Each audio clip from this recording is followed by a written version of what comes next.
On Powertalk this week, we're taking a look at the opportunities that exist for African businesses and African economy on the continent. And this is because the Intra-Africa Trade Fair is taking place later this year in Algeria. So what is in store for Kenya?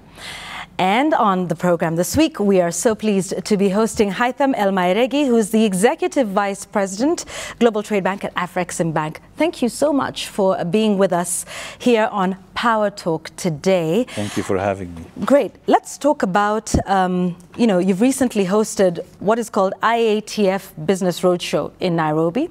That's the Intra-African Trade Fair. So for those who aren't familiar with it, tell us about this fair. And why you're here in Nairobi. Okay, so Intra-Africa Trade Fair is a fair that we do every 2 years. And actually this is the largest Intra-Africa fair in the continent, where we really gather all the people interested to do the Intra-Africa trade among each other. They can meet, they can trade, they can look at trade opportunities, investment opportunities. And most importantly, this is where we are pushing the trade within our continent, because if you see the statistics that show us that almost 70% of European countries trade among each other, 50% in Asia, we're 15%. We don't like to trade with each other. Yeah. We need to encourage this. Not only but we have a lot of hurdles that we need to show that we have a lot of tools for it. So the idea is we bring all these people. Last time we had more than 30,000 persons attending, thousands of companies, and we did more than $40 billion of deals between attendees, whether coming to seek someone for investment or for trade. It was a big celebration for Africa, and we're hosting it this time in Algeria, and we're looking at key pivotal countries like Kenya to take their part there and really showcase their talents and what they're famous for. Okay, and we will talk about Kenya in a moment, but the statistics that you talk about are very concerning about how we are trading within the continent and amongst ourselves. What do you think are some of the barriers to intra-Africa trade? Yeah, this is the barriers we live in every day trying to challenge. One is the logistical barriers. Some people feel like I go outside of the continent by airplane and come back is faster than go to my neighboring country. Right. There is a lot of perceived risk barriers, like if I trade with this African country, the risk is much higher than I trade with this non-African country, which is a wrong perception, because if you look at the history of defaults and so on, you find more in Europe and the US and the size of the default there compared to what we've seen here. Yeah. So one is about risk. The other thing is people are not really comfortable and they don't know each other, and there's no way to verify your counterpart. I get this person from this country, he wants to make a deal with me and I feel like he's a fraud. How can I verify him? Another thing we were tackling, we also have a very limited information about how to trade in Kenya, for example. What are the regulations? Am I allowed to do this? Am I not allowed to do this? So all of this, in addition to we still have the mentality of borders, making it difficult for us to talk if we have a border between us. If you look at other areas where we're competing with, like US conglomerate or China or Europe, the cross between them, and you don't have this border. It's virtual borders now. And also the free movement of people and goods across borders. So it's a difficult game for us, because we're competing with big chunky conglomerate like US, Europe, China, India. All of them have a similar GDP, population. We're ranking somewhere there, but we have a big disadvantage that we're talking different language in terms of, are we aligned to do the same thing? We still need to do a lot of alignment. Okay, there's lots of alignment, and we'll talk about how to overcome those barriers, and perhaps the Intra-Africa Trade Fair is just one of those. Yes. But let's focus on Kenya for a moment. How do you think, Haitham, Kenyan businesses fare in a competitive environment such as Africa? And perhaps what are some of the opportunities that Kenyan businesses can seize on the continent? I feel Kenya can be a big giant when it comes to this. You have a lot of talented people. You have a GDP that is growing. You're actually the gateway for East Africa, which actually have 300, 400 million people. Opportunity is amazing. You actually can be the gateway for Africa to re-export all Africa goods into the world. And you see cities like Dubai is assuming this role, like they aggregating Africa trade into Asia and getting Asia trade aggregated into Africa, not sitting in Africa where countries like Kenya sitting on the side can easily do this. So there's a lot of potential, and there's different areas. When you think of Kenya, think of tea and coffee, but it's much beyond this. You can be a giant in fintechs, and this is something I personally was talking to the people today, like, you have a lot of talent, a lot of fintech, and this is something you can export quickly. You don't need a road, you don't need anything, you can export None of the tomorrow. barriers, you are talking about borders, right? You kill all those barriers tomorrow, and what you need to do is just to showcase all your fintechs to the world. So this country wants a payroll system, you have a payroll system. This country has another M-Pesa because their payment is not happening, you have M-Pesa, or e-citizen, or all of these things, and a lot. And this is something you can showcase, display, and start to copy, and you really don't need any, there's no logistics to stop you. Yeah, absolutely. Human capital and technology are things that we can leverage. Tomorrow. Absolutely, and that can be done, right away. And that is what mitigates those barriers that you were talking about earlier. So let's understand perhaps some of now, what Kenyans then can do with IATF. What are some of the benefits? And by the way, not just of Kenyan businesses participating, but other African countries. Yes. So we typically have all the countries, the key countries have their own pavilion. They want to showcase their country. And they want to show what they're good at, and they want to show what they want to discuss with the other counterparts. My view, Kenya should have a good sizable pavilion only for their fintechs. Bring their fintechs, have a kiosk for each one, and get everybody of those 30,000 people coming to meet them, talk to them, and find the opportunity either to invest in them or to take them to their country to copy their intellectual dealing.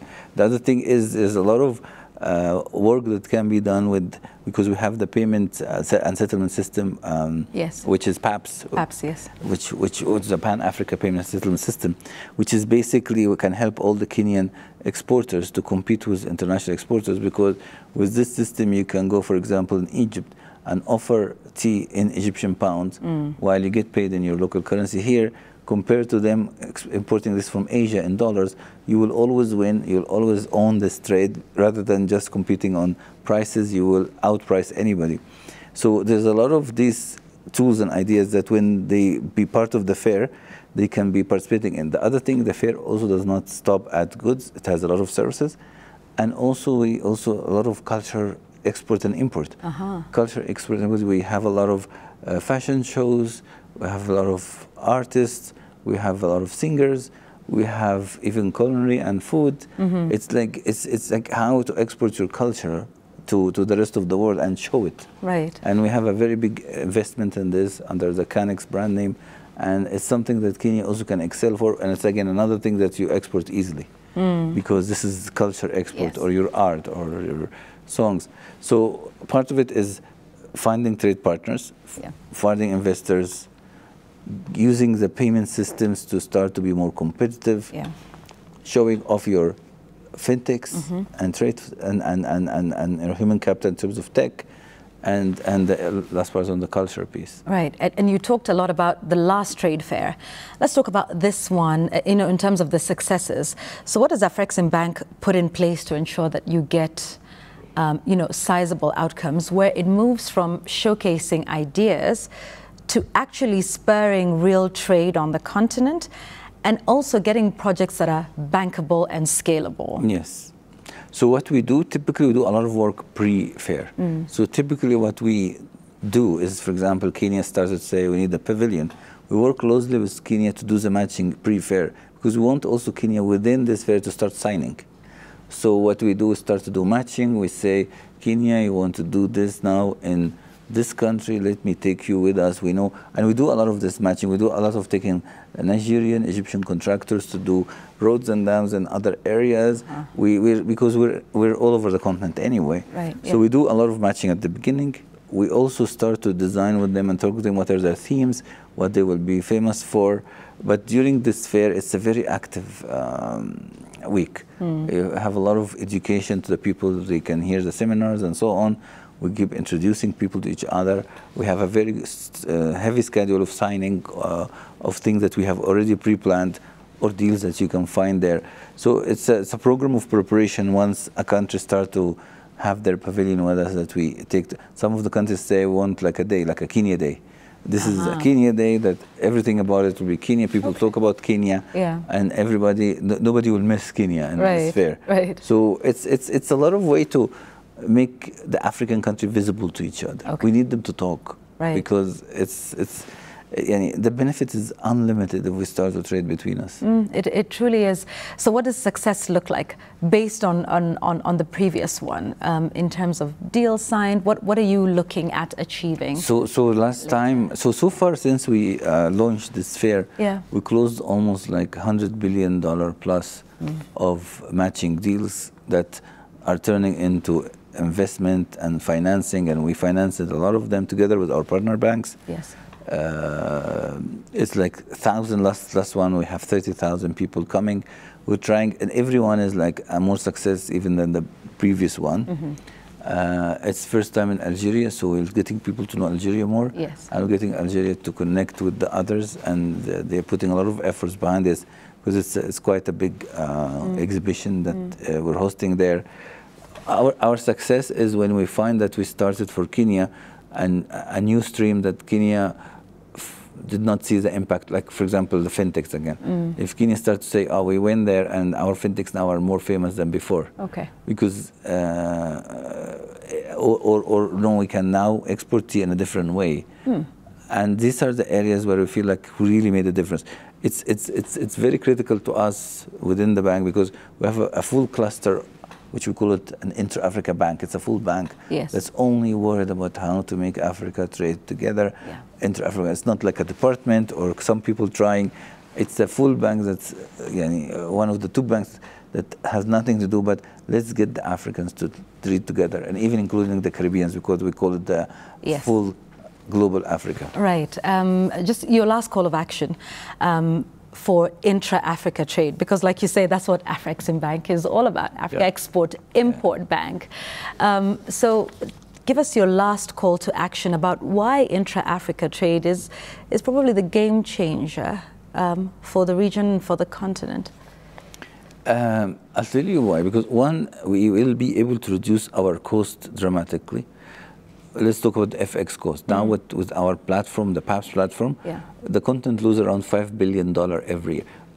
$5 billion goes out of our pocket every year because me and my neighbor don't accept each other's currency. And we have to find someone else to exchange the currency with, so I can give it to you, and then you go to him again to exchange back to your currency.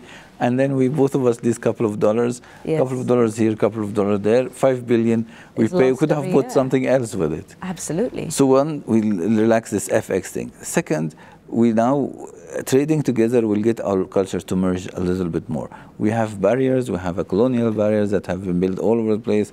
Trade will dissolve this, because now we're trading, we're dealing with each other, and so on. We get the payments right, we get the trading right, very critical. I think also environment-wise, all of this meat that coming across Atlantic from the US or sending our stuff to the China all over the way, it's a lot of CO2 being emitted in the air unnecessary, where my neighbors, so if you look at, for example, countries that import meat, there are like around $3 billion of meat import that countries like North Africa, Asia, others do from Australia and Argentina. And all of this flying meat, imagine if it comes just from the neighbor down there. Right, shorter distances. Just up there. Yeah. And that's why even we're trying to get the intra-Africa maritime routes right, because maybe you cannot dig the routes quickly within Africa, but maybe you can get it around Africa quickly. Yes. So it's a lot of investment. We're trying to do adjustment fund. We're trying to do a lot of solutions now to make sure that people find intra-Africa ready. And we have a lot of host of solutions that cater for easing the difficulties that people perceive in intra-Africa trade. Yeah, and you're right, perhaps some of them are perceived. But then trade fairs like these, just help us see that some of those are actually not even barriers in the first place, right? Okay. Thank you so much. All the very best with that. Thank you for being in Nairobi. And perhaps we look forward to what Kenyan businesses will be able to get out of the Intra-Africa Trade Fair that's taking place in September. Thank you for joining us on the program, sir. That's Haitham El-Mairegi, who's Executive Vice President at Afreximbank. We're talking about intra-Africa trade and methods to spur that. That trade fair is taking place in September in Algeria, and there's lots of expectation for what Kenyan businesses can look out for. And Afreximbank has been in Kenya on a roadshow to try and get out as much information for that trade fair that's coming up in September. $5 billion of losses in Forex and intra-Africa trade. Something needs to be done, and the intra-Africa trade fair might just be the solution to spurring intra-continental trade. That's Power Talk this week. We shall see you again next time. Thank you.